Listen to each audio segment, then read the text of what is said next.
Thank you so much for joining us in this very last session. I know you've had a full conference day where you've heard incredible insights from the various speakers and panelists, but I'm super excited to welcome you all to the Startup World Competition. And for those of you that don't know, the Startup World Competition is the biggest pitch competition in the world, where founders have an opportunity of winning $1 million and an opportunity of going to San Francisco to represent Johannesburg in the grand finale.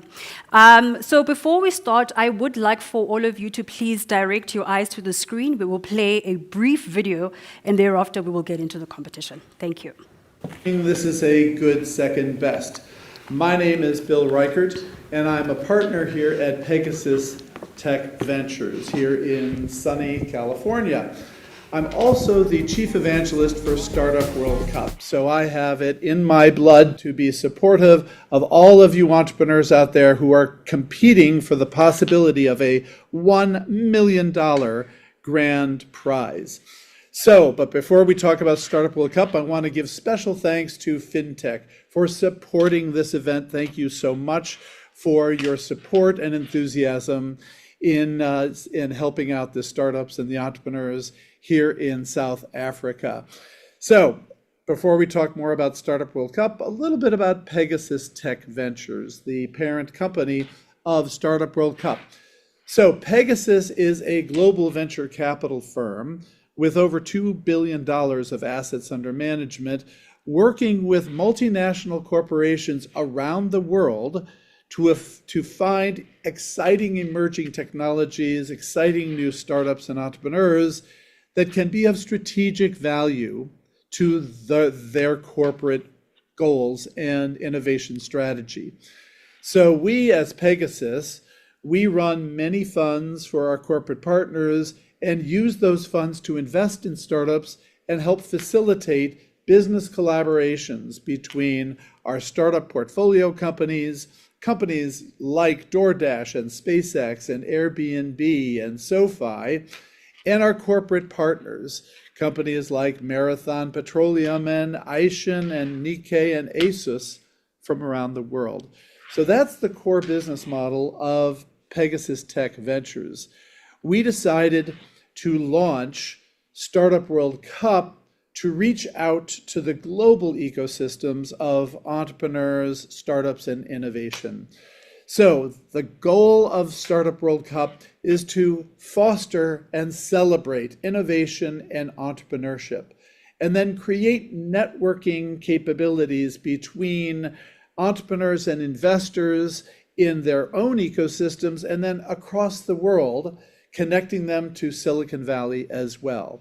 And along the way, we want to increase the amount of press and media. And along the way, we increase the amount of media attention that our startup companies get from magazines and online publications around the world to help you get more visibility for your emerging technologies. So, Startup World Cup has now become one of the largest and richest startup competitions on the planet.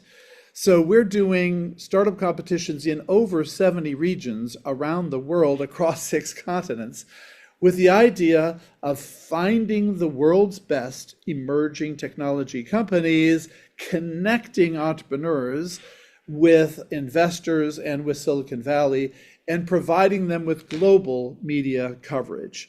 So the winner of this competition today will be invited to come to Silicon Valley to compete against all the other winners from around the world for a $1 million grand prize in the form of an investment from Pegasus. So, as I said, we run these competitions around the world, from Boston to Bulgaria, from Georgia to Jakarta, from India to Ireland, all over the world, including, of course, beautiful Johannesburg. So, the Startup World Cup Grand Finale will be in early October this year. What we do is we turn it into a 3-day event, including both the pitch competition and a conference at the Union Square Hilton in San Francisco.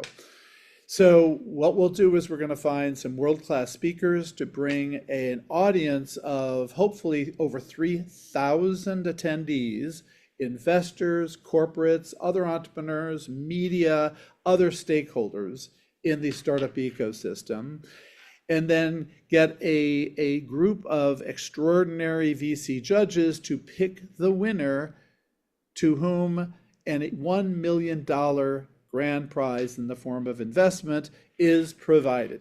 So some of the speakers we've had in the past include Steve Wozniak, co-founder of Apple, Vinod Khosla Ventures and co-founder of Sun Microsystems, John Chambers, who was the CEO and chairman of Cisco, Reid Hoffman, the founder of LinkedIn, and many other world-class speakers and world-class judges who are going to have to pick the winner from firms like Y Combinator, Tim Draper, Draper Associates, Techstars, NEA, Lightspeed, Intel, just name brand investment firms who are going to pick the global champion. So we started Startup World Cup in 2016. The first grand finale was in 2017, and it happens that a Japanese company won. Over the years, companies from around the world have become champions and have taken home that $1 million grand prize.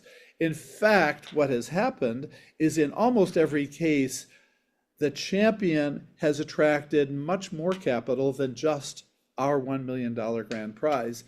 In addition, companies that weren't even the champions, companies who were the finalists or even the semifinalists, get exposure to media, to investors, and many have, as a result, generated investment dollars as a result of Startup World Cup. So this year, as I said, early October, October 2nd, 3rd, and 4th at the Hilton Union Square in San Francisco. The semifinal competition is Wednesday, October 2nd. And then we do workshops on Thursday with the grand finale conference and competition on Friday and a networking party afterward. So in addition, I have offered a copy of my book to all of the regional winners to help them prepare for their pitch in San Francisco. My book is called Getting to Wow, Silicon Valley Pitch Secrets for Entrepreneurs. So whoever the winner is, let me know. I'll send you a copy of the book. So as far as today is concerned, today what we're going to have is the entrepreneurs will come on stage and do a 4-minute pitch and then have 2 minutes of Q&A with the judges. The judges will score the collective entrepreneurs, decide who the winner is, and announce the winner. So thank you to the esteemed panel of judges who will be here today to select that winner. The judges will be introduced shortly, and you'll have a chance to meet each one of them. But now I want to end with a video of last year's grand finale to give you a taste of how exciting this event can be.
please may I ask that you put a beautiful round of applause. I think that was an incredible video. Makes us think that we are competing for the Olympics. You know, the music there. So we're going to start with our competition. How we're going to run today's session is that 10 startups have been selected to participate in the competition today. And I'll reiterate what was on the video, that each founder has 4 minutes, all right, to pitch their business. If you run over the 4 minutes, I'm going to use my magical powers as the host today. I'm going to cut you off. And then our judges will also have 2 minutes to do question and answers. I didn't introduce myself to you earlier, pardon me. My name is Naledi Musiane. I'm a corporate moderator and NetTech startup founder, and I'll be your host for this session. I'd like for the first 2 founders to please prepare themselves. The first one is Shavin Pruthab from the Frog Agency. You'll be going up first, and the second founder will be Shine Munyatsi from Ipachi Capital. I know this is a very nerve-wracking. Everyone who has a startup, it's extremely nerve-wracking because it's like introducing your baby to the world and hoping everybody likes them. So I'm going to ask for the audience to really be super supportive. Put your hands together when they come up and when they come up from the floor. Is Shavin in the room? You can be welcome to please come up on stage. Please give him a round of applause. Just want to check my presentation.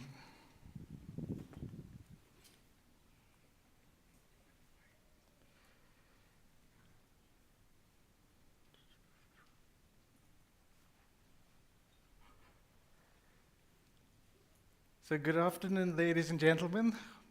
Is the time started? Okay, I haven't prepared for 4 minutes. Okay, I might go over. Yeah, I'm Shervin. I'm from the Fog Agency, not the Frog Agency. Fog as in Phileas Fogg around the world in 80 days.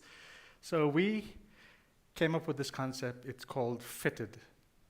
Okay, we just want to, before I actually go into that, I just want to thank the organizers for putting up such an amazing event, and also for the opportunity to present our product. It's a retail product. It's for the online ecosystem for e-commerce, and it's a platform to increase the experience of fitting garments on. So it's a challenge that I found that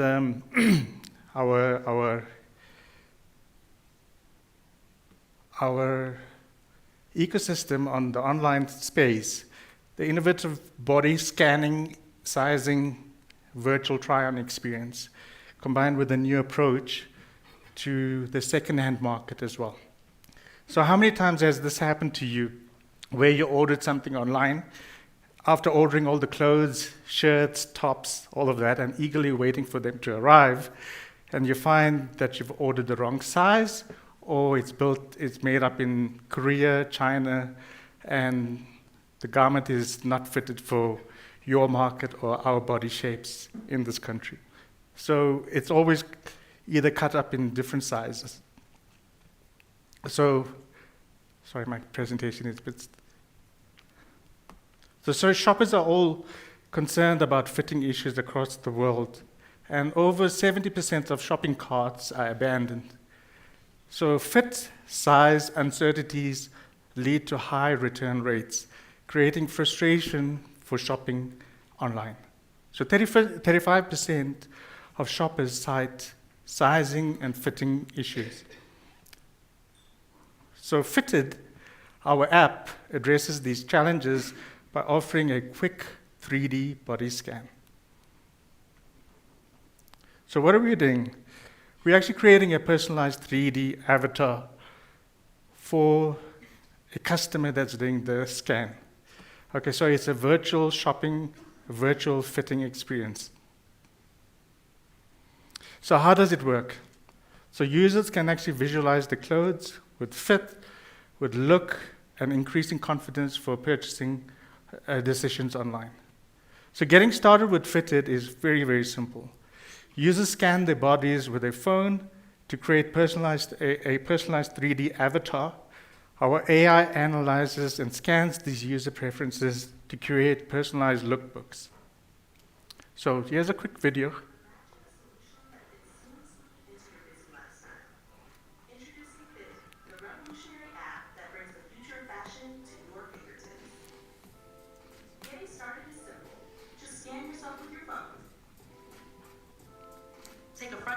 picture, and a side profile picture. Fitted's advanced AI analyzes your body shape and finds the perfect fit for you. Explore your virtual changing room and try on curated clothes that suit your style and size.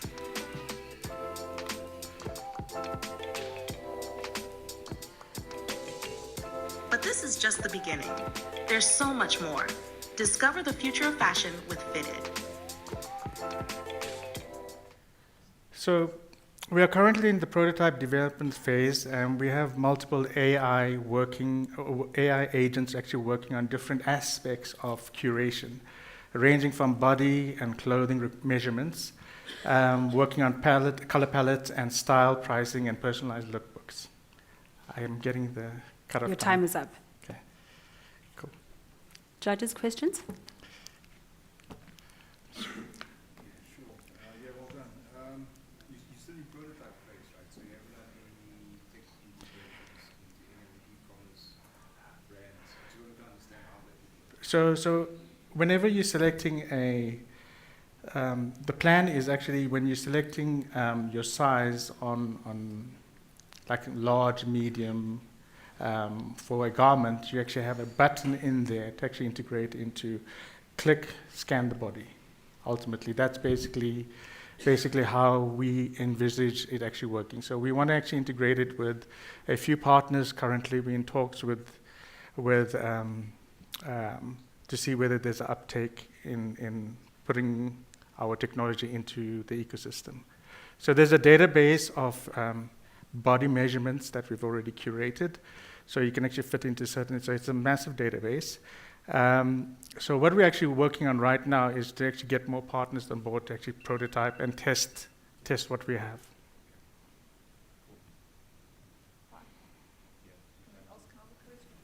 Yes, you still have time to ask a question. One question. Can you tell us a bit about your revenue model?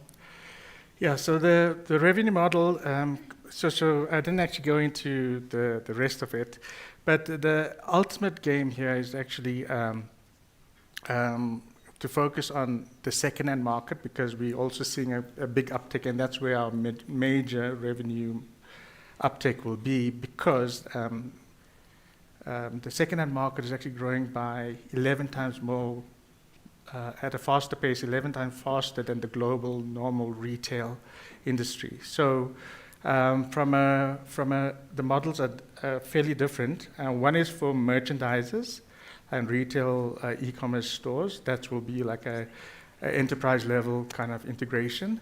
And then there's a personalized one for the actual customers, where they can actually pay a monthly subscription fee, but for curating lookbooks that actually fit your wardrobe. So what we're actually trying to do ultimately at the end of this is to create a second-hand market where people can actually trade based on their avatars. So it's not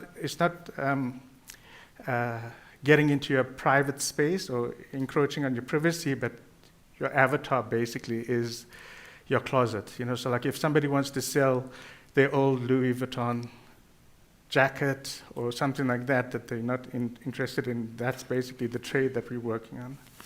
That's the end game. Quick one from me. Yeah. It's a follow-on from testing, but it's more on the user experience. Yeah. Have you done a proof of concept? And how accurate is that AI scanning?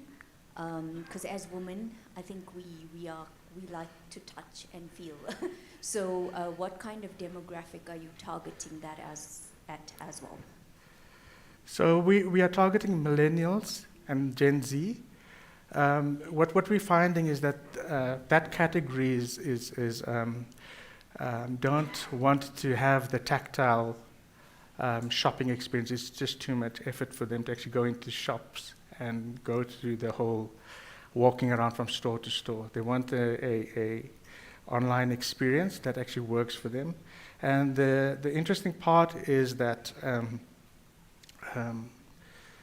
the scanning side of things is what they are actually interested in, to actually be able to mix and match from a lookbook point of view. So Gen Z and millennials is who we're targeting on this. Is that it from our judges? Thank you very much. Ladies and gentlemen, please may I ask that you put a round of applause for Sherwin. Congratulations, Sherwin. Sorry, it took me a couple I know it's nerve-wracking, but you did a It took me a fantastic bit. job. Thank you so much. Next up, we have Shine Munyatsi from Ipachi Capital. Shine, can we please have you up on stage?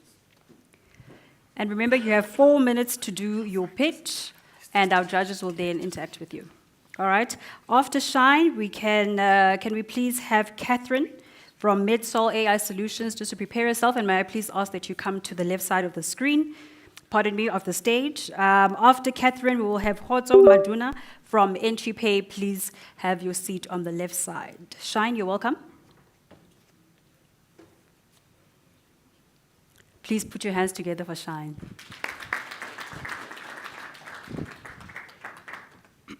Good luck, you have 4 minutes. Thank you.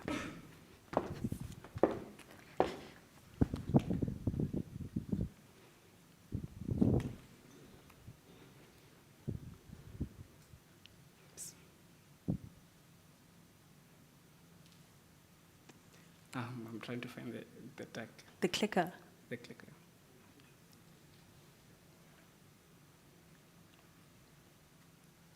Technical, we need assistance with the clicker?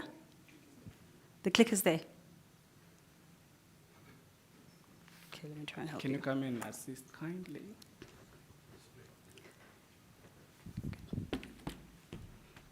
Oh, you go. this one.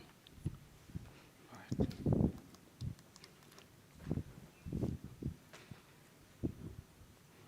You can go ahead.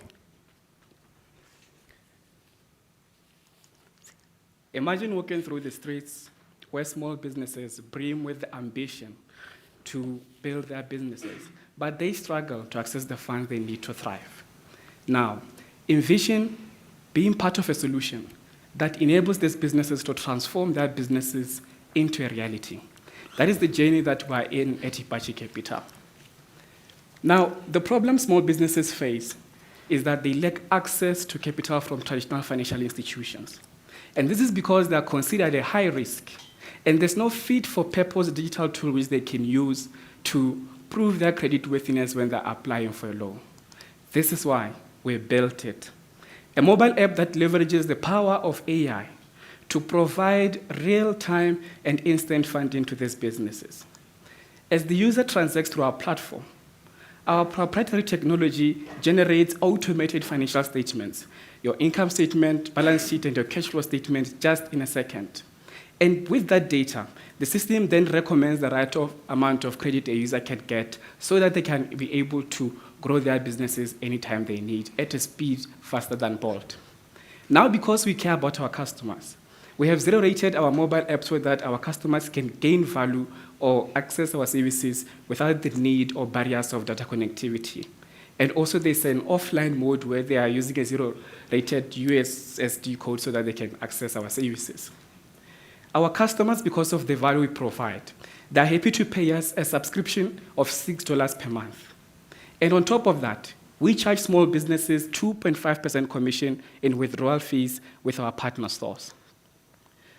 Today, the world needs Ipachi more than ever before, because there's about 5.2 trillion in unmet financing need for these businesses. This shows how critical Ipachi Mobile as a solution is. Our solution is working, which is why every month we serve at least 3,000 small businesses on our platform. And we have the capability to support at least 100 customers on a monthly basis. But what's more exciting for us is these businesses, we see them growing their businesses at least 4 times. Competition will always be there. But in order to stand ahead of the curve, Ipachi Capital, with its business model, allow us to provide zero-rated loans to these businesses, positioning Ipachi as an affordable choice and a preferred brand of choice. Currently, we have a monthly recurring revenue of $12,000. And with our strategy that drives us into the future, where we forge collaborations with small business associations, we'll be able to tap into other existing customers, increase our users to at least 100,000 by next year, allowing us to increase our revenue and make a 75% increase in our sales every year. Ipachi was built with love, with a team with over 60 years of experience in finance, banking, and engineering technologies. Some of our team members have worked for Orange, First National Bank, and Botswana Savings Bank, showing you that we are capable to build a sustainable brand. Now, if you believe in our startup the same way small businesses do with Apache Capital, we are seeking $250,000 in exchange of 20% equity of our startup. We will use the funds to accelerate our growth in the Southern African market, investing in sales and marketing, operations, and capital expenditures. Join us to build better lending for 60 million small businesses. My name is Shane Munyatse, and I'm the founder of Apache Capital. Thank you.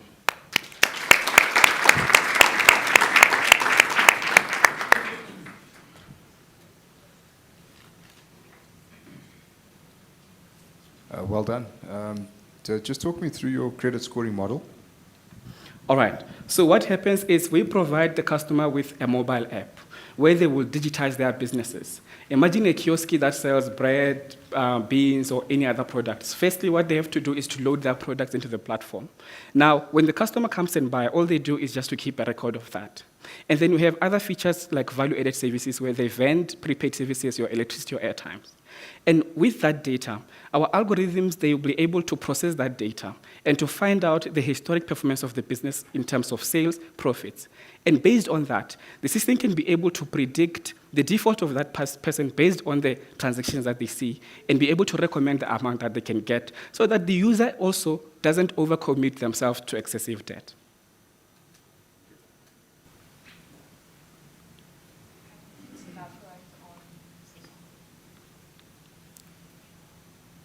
Can you please elaborate on what traction you've got, what progress you've made? All right. So currently, we have about 7,000 customers that are using the platform. But the ones that are active on a monthly basis through the subscriptions, they stand at around 3,100 of them. So on a monthly basis with the current revenue we're making, we're able to finance at least 100 small businesses. This is how we're doing it.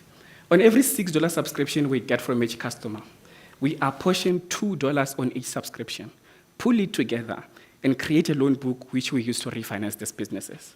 We are doing that because in our early stages, we're trying to build a traction to understand the risk of these businesses. And later on, we plan to collaborate with existing financial infrastructures, such as pension funds and SACCOs, or credit cooperatives, so that we can be able to tap into their loan books and increase funding to these businesses.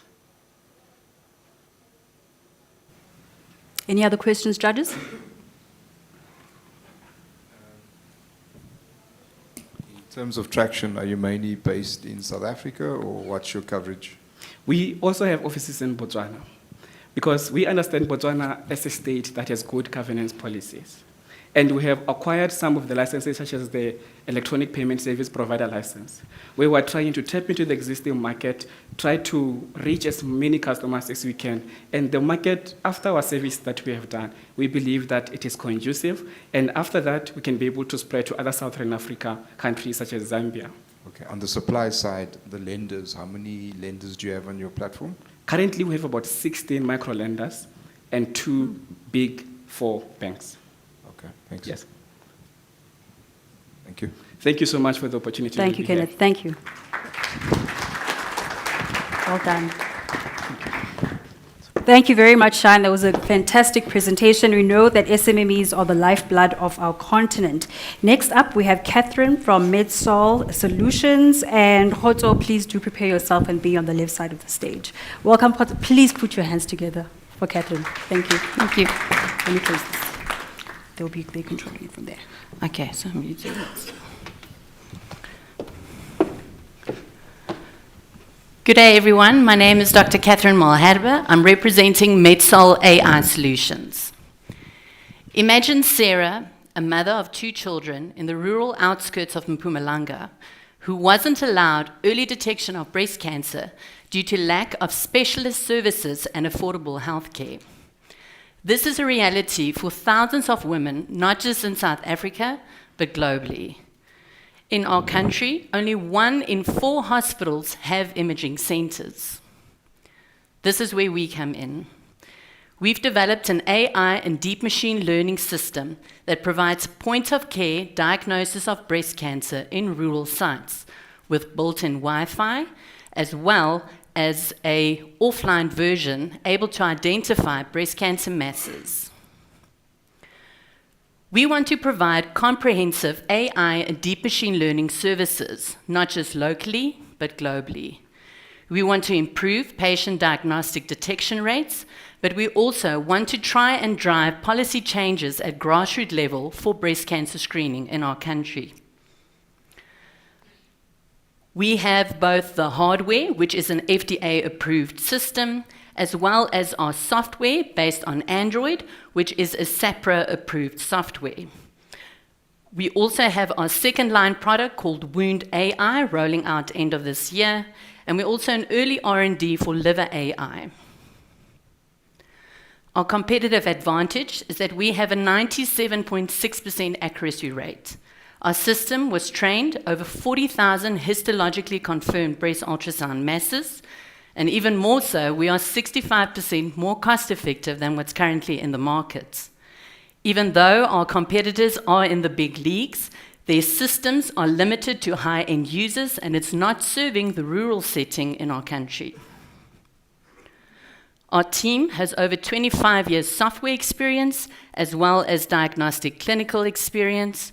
We also have a well-known IP legal firm, Pinsent Masons, as well as a global business mentor called EQVest. Our revenue model is based on the hardware. Clarius Probes is based in Canada, of which we then provide a 20% net profit.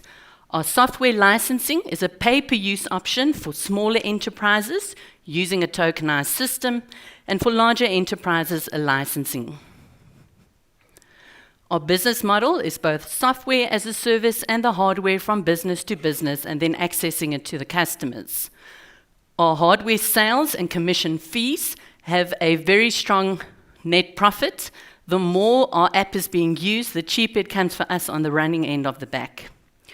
We currently roll out at 16 local, public and private hospitals in South Africa, but we've expanded even more.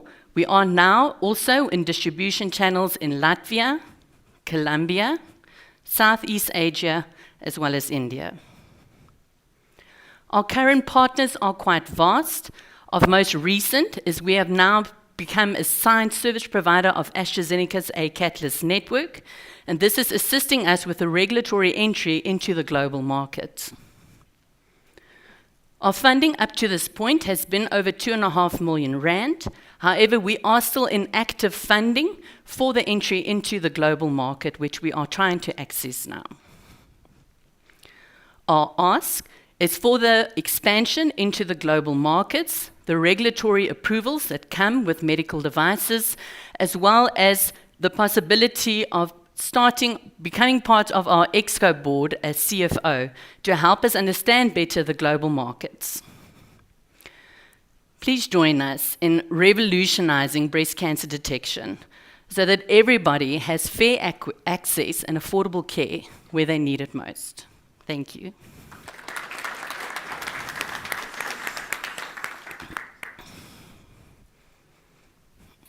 Thank you so much. So my question is related to the rural area. And I'd like to understand from you, your research, number one, how many users do you have? And what are your barriers to entry or possible challenges that you foresee for this demographic? So it's already rolled out in rural settings. So I hang out in Soweto over weekends. So we've already tested it at Unjani clinics and a few other rural sites. And our barriers to entry was not just the hardware itself, but also a cultural stigma and barrier. So we've actually joined with local nonprofits. So we're also promoting social impact. We also promote breast education drives in all the 11 official languages, and also then promoting the use of the hardware and software by empowering nurses, training them, upskilling them on the system. And our system has now been developed that it can work offline for up to 100 patients. The Clarius probe itself has built-in Wi-Fi, so it can work with load shedding. Yeah. Following on the rural settings and the Wi-Fi, how dependent are you on signal? You don't need it for the system. It can work fully offline. That I can attest to doing the patients myself. No, it works quite well. And what we've also found, the interest that we got when we presented at the G20 end last year in India, the need is not just in our country. That's why we've had interest now from Colombia, Eastern Europe. Latvia has the same demographics. Same for Kenya, Nigeria, Zimbabwe. We're also distributing to there now. And the same with India. The fact that our system has an AI algorithm that can be trained on other systems is the reason that we can now also scale into other markets, like wound care and liver disease. Cool. Question on I've got a technical question and a business-related question. Let me start with the business-related question. Is it a startup or is it a subsidiary of a larger company? Sorry, that wasn't too clear. It's a full-on startup. Okay. Yeah. Okay, so you guys own the tech. Yeah. etc. No one, we have full ownership of the tech, and our IP is in a separate IP holding company to keep the algorithm safe. Okay, cool. Thanks for that. Then just on a technical side, your algorithm, how advanced, do you guys have a patent on that algorithm? How advanced is that? Yes. And what type of data attributes does it look at? Because being a startup... So it is patented, so it's not safe for me to say it. Yeah, sure, because where I'm going with this question is being a startup, I just want to understand the data sets and the volume significance of your data set, because AI is only as strong as the data set data. it's linked to. Yeah. Yeah. So I'm glad you asked that question. So we use 40,000 images. All of them were histologically confirmed as various breast cancer masses or benign masses.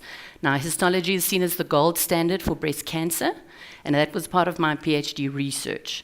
The data sets that we used were both from robust users to your most skilled workers, because you have to keep in some bias and diversity when you're training the data, and then the artificial neural was able to give the output of 97.6%.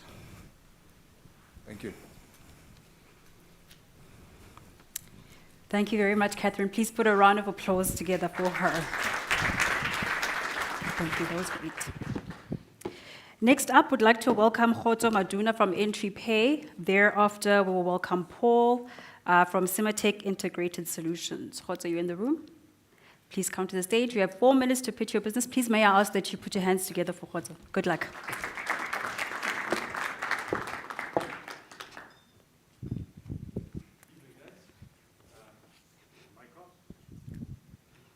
You can go ahead. Thank you so much for the opportunity to present to you our solution. And if you'd oblige me, just by a quick show of hands, does anyone have a 20 Rand note that I can borrow for my presentation quickly? Yes, I do. You do? You're in luck. Is there anyone else? That's only 2 people. So there'd be about a 30% chance that you'd be able to get a quota in the township, because 20 Rand is the average amount for a quota in a township. So in South Africa, there was a study done by UWC that says that 70 to 80% of businesses fail before they reach the first 5 years in South Africa. And staggering amounts, right? Considering that SMEs are the backbone of a country in terms of employment and boosting the GDP by at least 6%, this is a number that needs solving. So how do we intend on doing that? So let's begin with the problem. Most of these businesses struggle with revenue collection, so they're still really cash dependent, whereas their customers are moving towards using non-cash payments. They struggle with managing their product, and they struggle with managing their cash flow. So at Enterpay, what we then decided to create is an application that empowers the merchant with the ability to pay and get paid, manage their inventory and cash flow at the same time using a device that they already have. So it's able to turn a simple NFC-enabled smartphone into a hardcore POS machine that is able to help you pay, get paid, and do so much more when it comes to your payroll and supplier payment. So why now is the question. So 75% of internet traffic in Africa comes from smartphones. And it's said that smartphone adoption is set to grow at about 87% by 2030. And what else? Excuse me, guys, I'm getting nervous. I don't know why. Yeah, with such a beautiful youth demographic, it means that people are, we all know the youth is quite tech savvy and they're dependent on their smartphones. So by creating all of this that works on a smartphone to enable something as powerful as payments, inventory management, and cash flow management at the same time, sort of elevates those businesses. So our value proposition, because we understand that it's not just about payments, paying and getting paid, what we understand is that we build this solution with AI in mind. What that means is that now these people are then able to use FICO principles in a way that is not discriminative for them to get access to things like credit, to get access to things like insurance, and make sure that these businesses thrive beyond their existence, which is less than 5 years. 50 seconds left. Nonetheless, that's what it looks like. There's about a $40 billion market to be tapped into South Africa. So I'm just going to fly through the rest of the slides. The market segmentation, this is what it looks like. If you've ever been in a South African township, you're familiar with a spaza. And as the guys from Sprint were presenting yesterday, interesting statistic is that they said that ChatGPT is not able to pick up your spaza shops instead of the famous Pick and Pay and ShopRite from the statements that they were showing. And here's our competitors. And what's interesting is that we share a lot alike, but about 80% to 90% of people that are using these products don't even know that things like inventory management exist in the application. So what we've done is that we've built a system where you can't use POS if you're not using virtual banking or any other of the value-added services within the application. And then Thank you very much, I think Khotso. there's Your a time slide is up. missing. Okay. Thank you, Thank you so Khotso. much. Judges, any questions?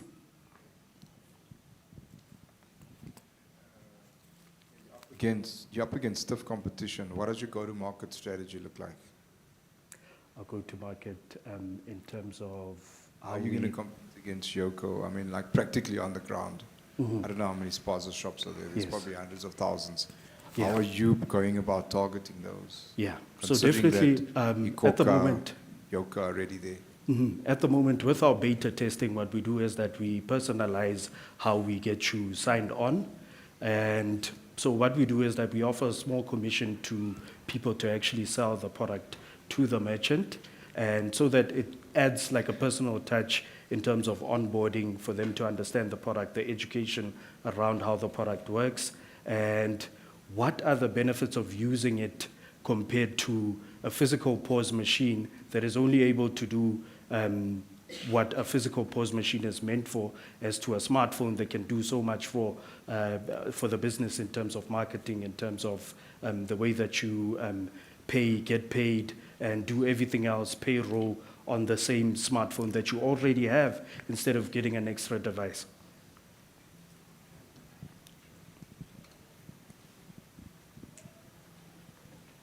What's going on? Sorry. How did you overcome the need for a hardware component on the point of sale? Just saying you can do point of sale with just a smartphone. With just a smartphone. So I want to just like understand. Yoga has hardware requirements for their point of sale. Yeah. Or have you tested it? Have you proven it? Yeah. Yes. What can you tell us about the components? I can give you a test if you want to, unfortunately time. Just tell us Yeah, about your but nonetheless, so the research that I was speaking about, what it suggested is that we're moving towards smartphones where we're more reliant on smartphones for everything else that we do rather than using physical machines. So as our intent is to eliminate basically the use of physical POS machines. And I think you said, okay, I think I'm rattling a bit. The question? Have you proven that the point of sale works have you done the proof of concept Yeah. pilot on it? It works perfectly. I think, the slides are off. So yeah, basically our traction, we've already got partnerships with Synthesis through Halo Dot. So we've tested everything that we need to test. We've done a few beta clients to make sure that the systems are working correctly, and both our CI and CD pipelines are working together to do the upgrades quite rapidly and make sure that the product never gets to a point where it's stagnant and no one else can use it for prolonged time frames. So you don't have an active base at the moment, is that correct? A customer base, a user base. Customer base. No, we just started beta testing, so that was free. So we still pre-revenue. Yeah, we haven't started charging the clients for anything that they're doing at the moment based on us testing. Okay, and just quickly off the back of your go-to-market strategy, Yoko and the likes have hardware systems, but there are other competitors out there that surely have applications. How Yeah. do you compare to them? So I'd say all of them except for Yoko, they're the only ones that still they MPOS and pause based, but everyone else does have some sort of soft pause systems that they use, but it doesn't have much of an uptake because it's not their focus. It's there as, you know, whoever else wants to use it can use it, but it's not really their focus. They focus on the more physical pause machines. I think it's more a revenue thing for them. So for us, basing it on soft pause, because this is on the back of the fact that smartphones that are NFC enabled, they're getting a lot cheaper and really fast. So it would be easier for a merchant to just purchase a smartphone that is the same amount as a pause machine to do everything else that they need to do for their business using that smartphone. Kenneth, I'm going to ask you to bank your question. We are well out of time. Thank you, Khotso.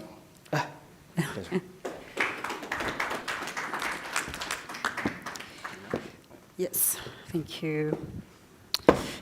Fantastic. Up next, we have Paul Kangunza from Simatech Integrated Solutions. I'll also ask that Khutsione Kumo from EquiX Token Capital, please prepare yourself and just come to the left side of the stage. Paul, are you ready? Please put your hands together for Paul. Good luck, Paul. You have 4 minutes.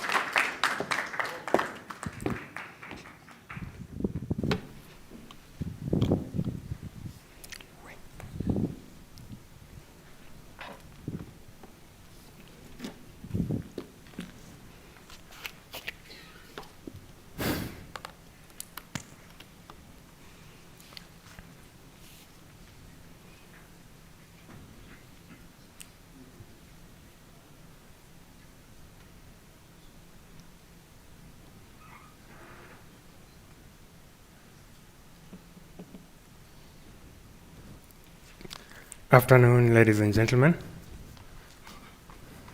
Come on, afternoon.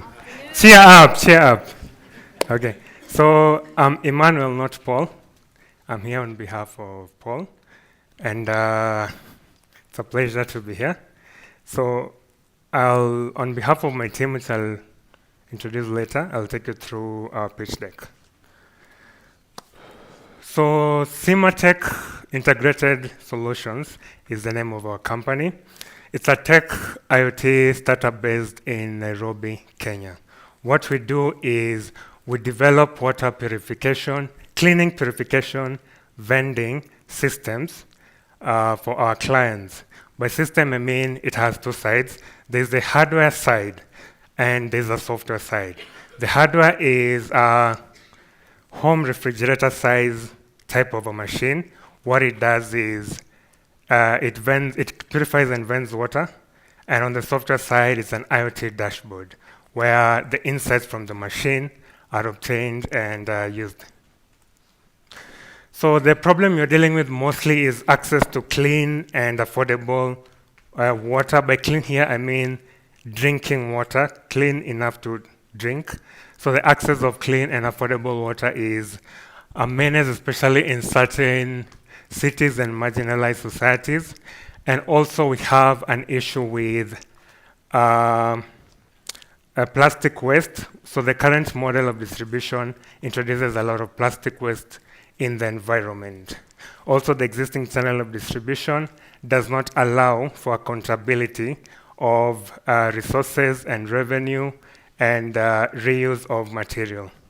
So the solution we came up with, as I said, is we came up with a machine that doesn't just vend water, it purifies to mineral water, clean water. So you can take rainwater, you can take tap water, plug it in, you get mineral water. Now on the machine, we introduce fintech by incorporating 3 types of payment: cash, card, and mobile money. Sorry. So the cash is a bit obvious. The mobile money is important here. We are piloting in Kenya. Personally, I've not used cash for almost a month. We primarily use M-Pesa, Airtel Money in Kenya. So by including mobile money in the machine, we are tapping the primary method of transaction in the country. The third one is the NFC card. This is specific, it's not the bank card, it's an NFC card. This is specific to, or rather allows us to tap into NGOs. This is important because NGOs use a certain, in our country, they use a certain system of cards where instead of giving out money, they give tokenized cards, and then they get, they load the card. So especially in marginalized societies, people use these cards to dispense cooking fuel in place of firewood, clean water, and all that. So this allows us to tap into that market. And this new feature has allowed us to get 2 clients that are dispensing ethanol in place of firewood, sorry. So, pardon? Okay. So we have the remote dashboard that gives us insight, and the clients can get data based on their consumption, and we provide extra revenue from the dashboard. So the business model: make the machine, sell it, build a platform. Clients pay monthly for the platform, so consistent revenue. So we are looking at a 4.3 billion liter market, and we have a number of competitors, but we have our own advantages, and the main advantage is use of fintech, AI, and IoT. And we actually sell data to these companies, and it's actually our main product. Thank you.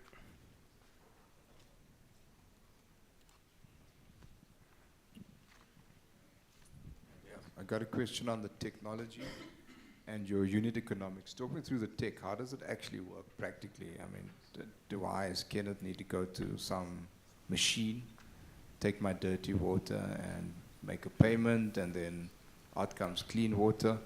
And then, I mean, how does your go-to-market then look? Do you have these vending machines all over the place? So that's on the tech side. And then around the unit economics, I want to understand, what does that look like? All right. So we have 2 target clients. One is a commercial client. The second type is a non-governmental organization. So the commercial client buys the machine. So this is an existing business in our country. You buy a machine, you set it up, and then you sell the drinking water. So I don't know how it works here, but for most of us, we have tap water, then we buy drinking water separately. So it's an existing market. So that's the first target. They buy the machine, they sell. Now, at the point of sale, someone can come use cash where you need an attendant, or if you can use mobile money or card, the machines can run 24/7 without an attendant. Also, you get insights on data of your machine. You have transparency in revenue, and we can even predict a fault in the machine, for example, when the filters are running out. As for the NGOs, what they want is the data for accountability reasons. So they set the machine in the village. The villagers come and tap, use tokens to get clean water. Yes. So basically, a unit goes for about 50K Kenya shillings. That's about 4,500 US dollars. 4,500 US dollars. Yes. I hope I've done that math right. Yes. And then one of the reasons we're looking for funding is one of the biggest problems we have is there's a high capital needed by the client. So this will allow us to invest in units that you can offer in pay-go solutions. So users can buy the deposit and pay. So it will allow us to afford that. So it will remove one of the biggest hindrances that we currently have in the market. Yes. You quickly mentioned something about you sell data and it's actually your main business model. Please expand on that. Yes, so we started sometime in 2020. Primarily, we were selling water. Then we pivoted in 2022, and we realized that a big amount of our clients, many people are selling water with the machines that filter and dispense water. But then what separated us was the data behind that water. So as I'd mentioned, the two clients, the first commercial client wants transparency in revenue. He's not there physically, but he wants to know how much revenue the machine collected. Every liter dispensed on that machine shows up on the dashboard. The second one is the non-governmental organization. They are being paid to offer these services. They need accountability back. So that's the data that's very valuable to them. Yes. Another question? Any other questions? No, that's it. Thank you, Emmanuel. Thank you.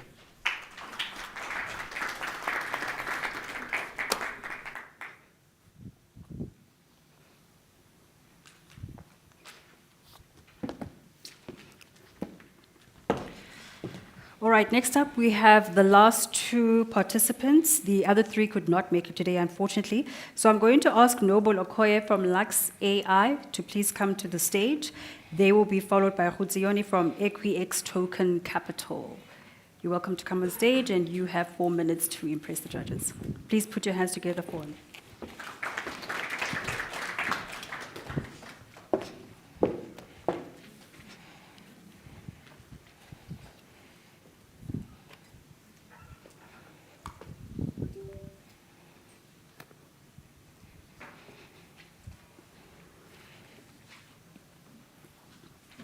May I please have assistance here?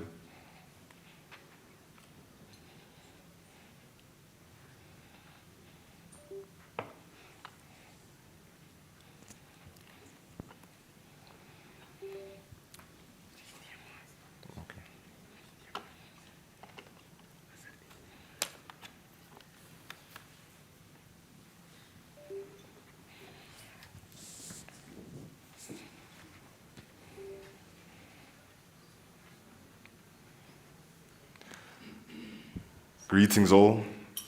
I'm Noble Okoye, representing Lux AI.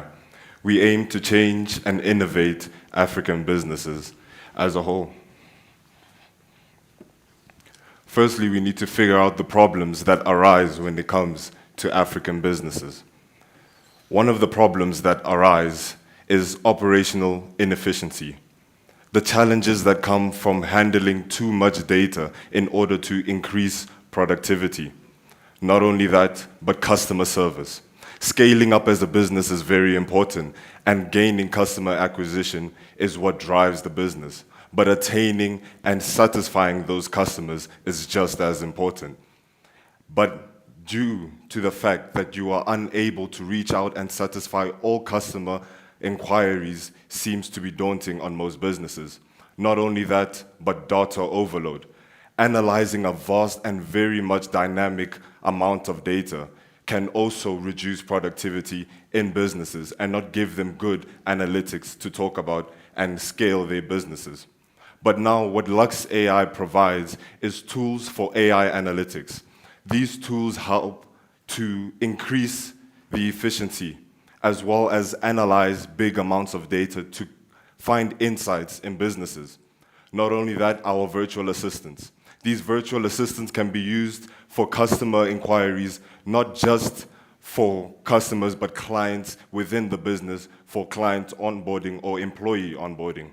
We also automate systems. We redirect all our operations to one UI. This UI analyzes and represents all data that it has collected, as well as reduces the cost and times that are within the business. Now, what sets us apart from other competitors? First of all, our affordability.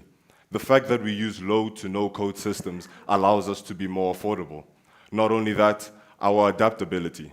In this constant changing world, we realize that being able to be agile and dynamic is important, and we are able to adapt in any type of business market. Not only that, we ensure data security. This data security is supported by our partners such as Microsoft and Google to make sure that your data is safe. Now, we use a subscription revenue model. The reason why we use this is because, number one, it ensures guaranteed monthly revenue. Secondly, it also allows us to regulate and maintain the softwares that we produce for our clients. Lastly, we base our subscription based on the operations that we conduct as well as the size of the businesses that we sell to.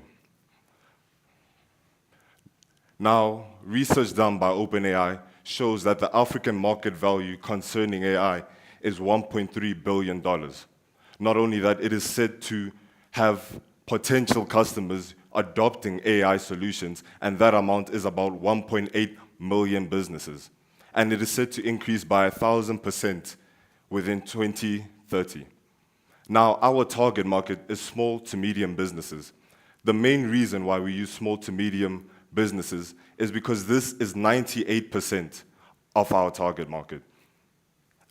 And the small to medium businesses tend to shy away from these AI solutions because the price might be too much, or they are not as educated and equipped with experts and advisors to let them know how this can scale their business. 20 seconds left. We have used these companies as proof of concept in our research phase. Lufil for automating documentations, the African CEO for creating CRMs, as well as news cafes for a booking system. This is proof on how our solutions can be used in any day-to-day use, whether it be for a small packaging company or a multi-million-dollar telecommunication company. Thank you, Noble. Your time is up.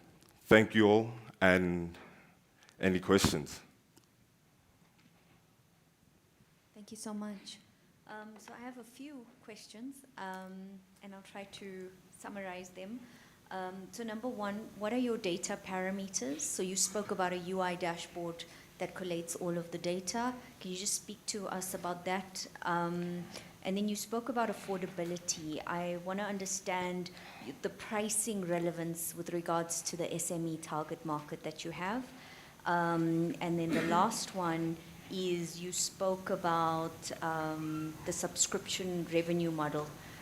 Just tell us how lucrative that is for your target market as well. Sorry, what did you say? How? The subscription revenue model? The last one. Yes. Yes, how lucrative is that for a small business, taking into consideration the constraints that they do have? Certainly. So just as you had your first question, the data that we take in. So the data that we take in is data that the businesses give us, for example, with the packaging company. So the way we had helped them, not only just by automating their documentation, but also giving them analysis on their inventory. Through automating their documentation, they are able to see how much things that they are selling, as well as how much things they buy, depending on the month, as well as the seasonal things that happen within the businesses. So through that, we use that data to create an analysis of when they should probably buy inventory for their materials and when they are most likely to sell the most things. And then as well, just as you had said, how lucrative is this for a small to medium business? One of the points that is we base our subscription based on the size of the operation for the business. We see that that is very effective because you need to pay for what it is you use. And it would be unfair to price something so big for someone who's only using something so little of it. So we create customized solutions specifically for them. Cool. Technical question and a business question. I'll start with a technical question. How is your AI model trained? I just want to understand, because your solution is low code, no code, who owns the AI? And then how is your AI model trained? Thank you. So we train our AI model on the data they give us, equipping it with a knowledge base. So we don't like to call our AI chatbots bots, rather we call them agents, because agents have specified use cases for what it is they do. And through this, it now allows them to have a specific use case and only have that parameter use case and not go over it.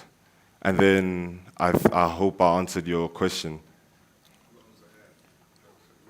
Oh, yes. Because it's low code, no code, right? Yes, so we have ChatGPT as well as Claude, depending on what it is the client wants, which one they want us to use for them, although we do advise which one is best. And determining whether they use ChatGPT or Claude and which versions they use, the price varies on that as well. That's it from our judges? Yeah. There's a business question, but we're out of time. It's fine. All right, thank you, Kenneth. That's your second bank. We'll back that Cool, second cool. question as well. Thank you very much, Noble. Thank you. You can put your hands together for Noble. Thank you. Great, and certainly last but not least is our last participant, Khutsiyoni from EquiX Token Capital. Can we have you come on stage? I'll remind you that you have 4 minutes, 4 minutes to present to the judges, and then they'll ask you question and answers, all right? Okay. Thank you, good luck.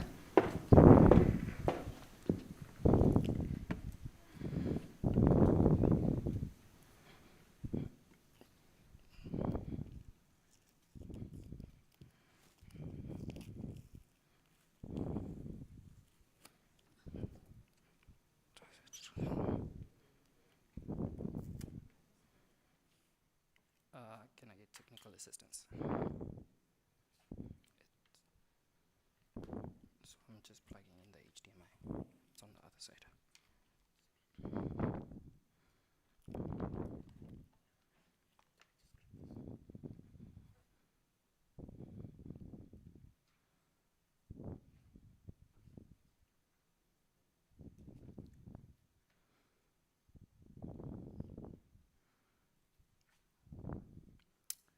Broken transaction processes almost ruined my family.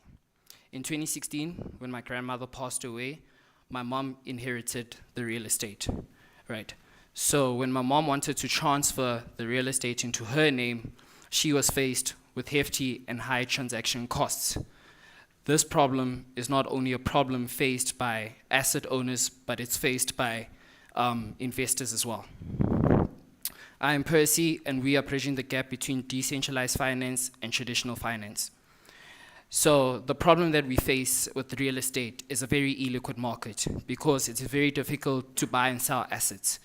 We also have fractional ownership challenges, meaning that dividing traditional assets becomes a hassle. We also have high transaction costs.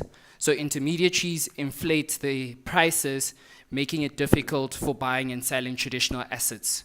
What we also do, what the problem is as well, is that there's limited accessibility for smaller investors. The solution that we are tackling is basically to unleash the hidden value of real estate, basically transforming illiquid assets into tradable tokens, boosting liquidity, as well as enabling asset owners to have access. We are also reducing the costs. We reduce costs and streamline transactions by basically facilitating direct peer-to-peer interaction. We do this by baking all the legalities and intermediaries into smart contracts on our platform. We're also building trust with transparency, utilizing blockchain technology to track ownership, unify data records, and fostering a far much or more trustworthy ecosystem. We're also democratizing access to investments. With the real estate, what we can do is basically fractionalize the real estate, making it more 10 or 100 people, or even 1,000 people can own that specific real estate apartment, meaning people like us who don't have that much capital can bring ownership into our very own pockets. The World Economic Forum predicts that by 2030, it will be a $10 trillion market. And here in Africa, by 2025, it will be a $100 billion market. Our total addressable market for real estate in South Africa is 20 billion, with a serviceable addressable market of 20 billion. By acquiring 10%, we could be $2 billion in revenue. Our revenue model is that we plan to charge 2% to digitalize these real-world assets. We will also charge 1.5% transaction costs. This includes the buying and selling and trading of tokenized assets. We also white labeling and licensing the platform, subscription plans based on different smart contract functionalities for asset managers, fund managers, and real estate development managers. We also are going to be integrating DeFi services such as decentralized borrowing and decentralized lending. Our predicted market for us acquiring just 1% of the market will make $4 million US dollars from asset tokenization, from white labeling in the first year, 600,000 US dollars, from transactions yearly, 400,000, and DeFi services, 320,000 US dollars. 25 seconds left. Our traction is that we're backed by Sand Technologies, Global Startup Awards, FinTech Startup of the Year, community of 65,000 through ALX. Our competition is not just our competition, but they're also partners to facilitate liquidity for the market. Our team composes of business advisors from Nubank in Brazil, MasterCard, and our roadmap is basically to secure FSP licenses, launch the full platform, integrate, offer DeFi services, offer secondary marketplace, and integrate the metaverse. We are seeking 850,000 US dollars. We envision a future where illiquid assets are liberated, where the underbanked discover financial stability, and where investors uncover a universe of boundless opportunities. Thank you.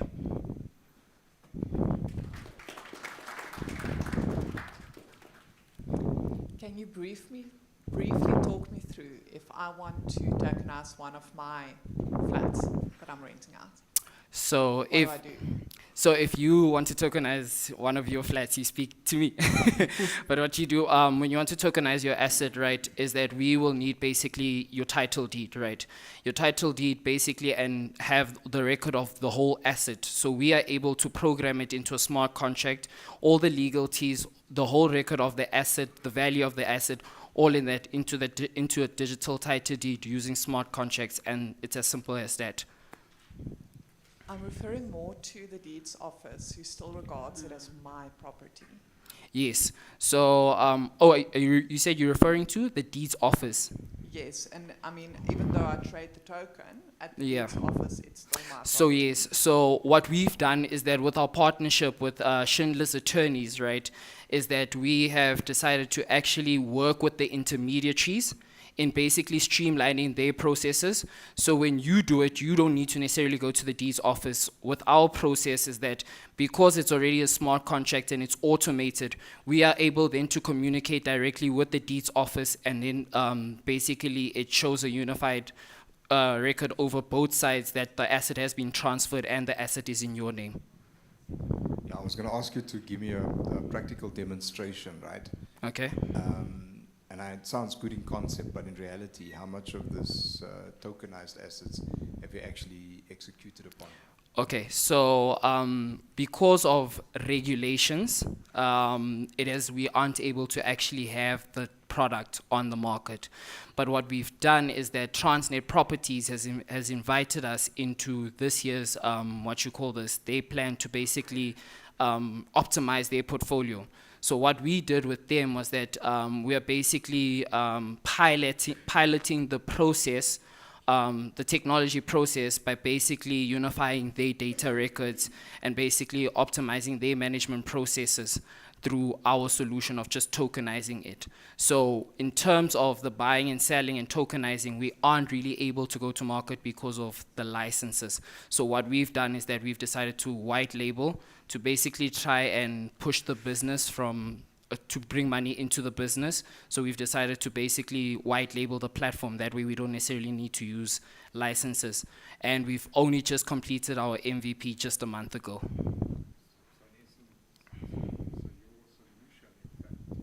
Your solution is, in fact, it's a B2B solution, right? It's a white labeling it. No, that's just one component of it because we don't have licenses. So we white label it and tailor make it to asset managers or property managers, And then the That- B2C? and then the B2C is the one where we would be basically tokenizing each and every single individual's real estate. Yeah, but what does that time frame look like? So basically what we are trying to do right now, we're currently fundraising basically to get the licenses. At the moment, we're still facilitating a partnership with Schindler's attorneys. We're still in our second part of the partnership to basically piggyback off their licenses. And then we are able to then roll out our solution into the market. Okay, cool. Thank you. Go ahead, go ahead. So I see many, many moving parts, and I just want to say it's really great that your competitors are your partners. I think Yeah. it's where we need to start in terms of collaboration. But I think what's not clear is your milestones in moving forward. And I think in reality, it's going to be harder and a lot longer for you to actually showcase this as a minimum viable product. So I'd like to understand what are your highlights in terms of your MVP that you said you've just completed. So currently with the MVP, right? Okay, with the smart contracts, right? There are many ways that we can basically solve asset management processes or the transfer of assets, right? So the way that we've looked at it, because we don't have the licensing yet, right, is to basically work with all of these intermediaries that basically make it difficult for you guys to buy and sell assets, right? And then we streamline their processes that they have. Right, so that is what we say. That's our B2B, business model, right? So that we are able to basically bring in revenue. But in terms for us, the way that we envision our platform working seamlessly is basically once we have our licenses, it's far much more easier and simpler to basically roll out, making it easier to tokenize real world assets, all assets, not just real estate and so on. I'm not sure if I'm answering your question correctly. Yeah, so good question from me. So I sit on a board of a real estate agency, and to me it sounds like you're also disrupting their business. Yes. You're also disrupting the business of conveyances as well. So I'm very curious to know, what is your customer acquisition strategy when it comes to B2C? So how do you reach people who have apartments? Okay, so the way that we plan to the way that we've structured it, right, is that we plan to incentivize the community. So the 1% that the 2% that we generate of tokenizing the asset, we incentivize the community as sales agents. Right, so then that will ensure that we are able to bring more assets onto chain, because the broader picture of what we are trying to build, right, is that we need to offer services such as decentralized lending and decentralized borrowing. And in order to get to that phase, we need all these assets to come onto chain first. So we foresee a future where value is transacted on the internet, so Web3 as a whole. Okay, and then would you be, I imagine you would be PPRA certified? Because you are trading property. Are you guys PPRA certified? No, we're not certified yet. Okay. Yeah. Yeah. All right. That's it, judges? Awesome. Thank you very much.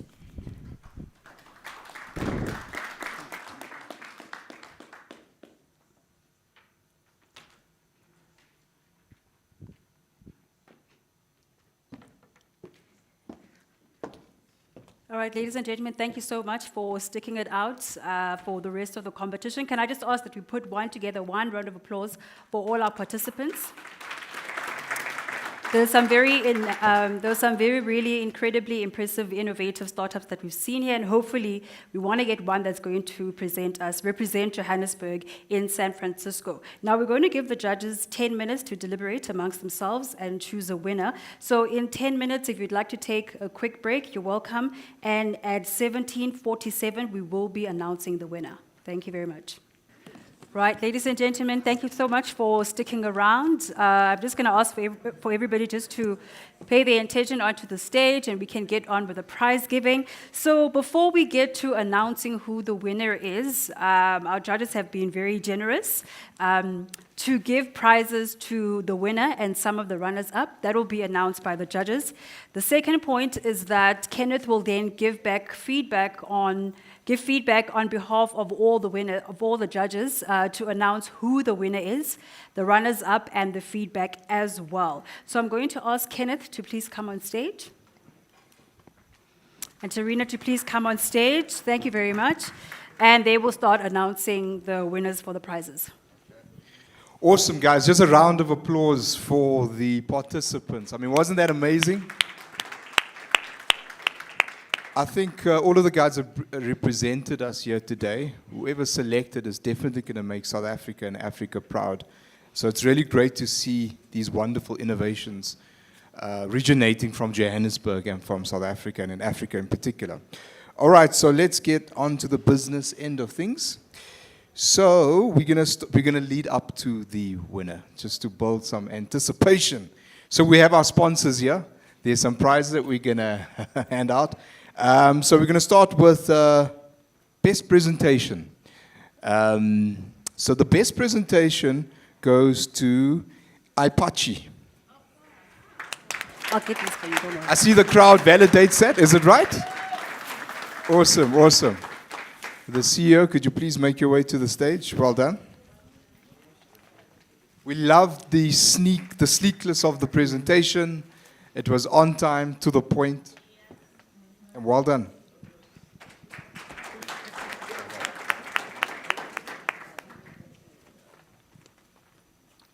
All right.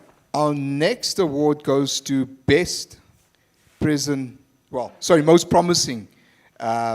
most promising startup. This goes to EquiToken. Oh, wow.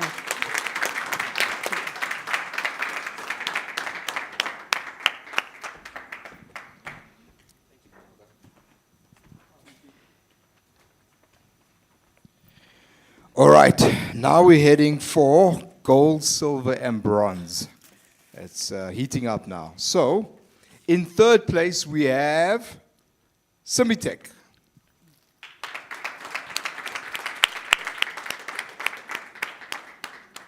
What we loved about the solution is just the novelty and its practicality on the African continent, and we believe it's going to have great appeal. Yeah, well done.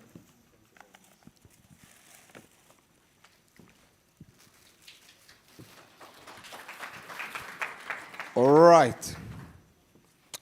And the runner-up, who do you guys think it is? Who do you guys think it is? All right, okay. Okay, so the runner-up is Apache. Oh, wow. We love what the solution is going to do on the African continent. SMEs play a key role, and it's got an amazing value proposition. Well done.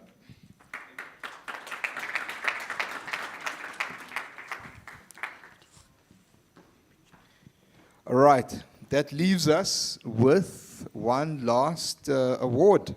And this is the big one, folks. Silicon Valley, is it October? Yes, Silicon it is Valley, October. Silicon Valley in October. All right, so the winner is, but let me just talk around about the solution. Okay, let me announce the winner and I'll talk around the solution. The winner is MedSol. So what we loved about the solution. Woo! Well done. Come on, guys. Let's give it a... Woohoo! Congratulations, Catherine. Well done.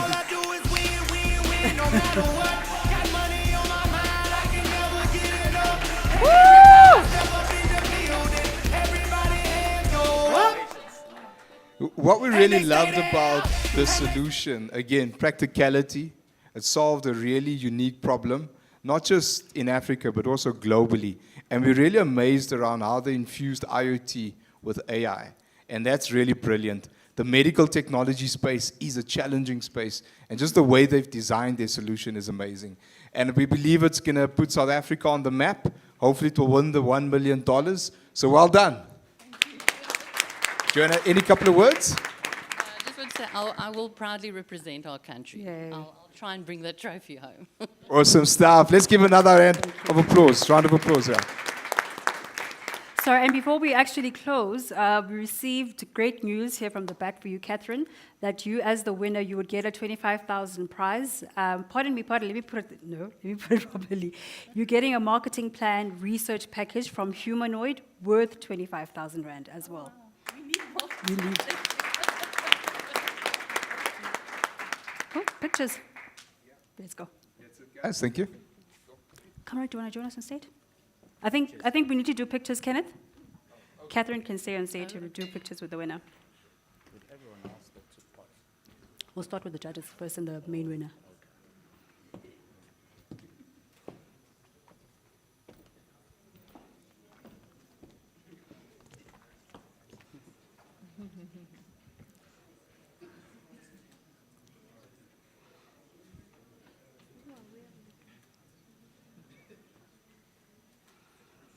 Thank you. And then can we please have all the participants on stage to take a picture with the judges? You're welcome.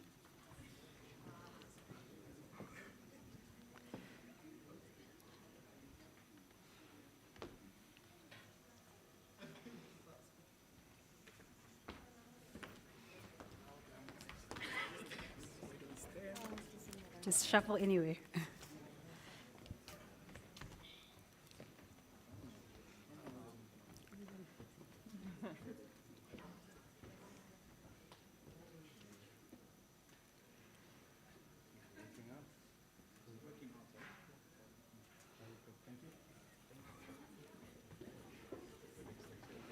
Thank you. And the winner, the book promised.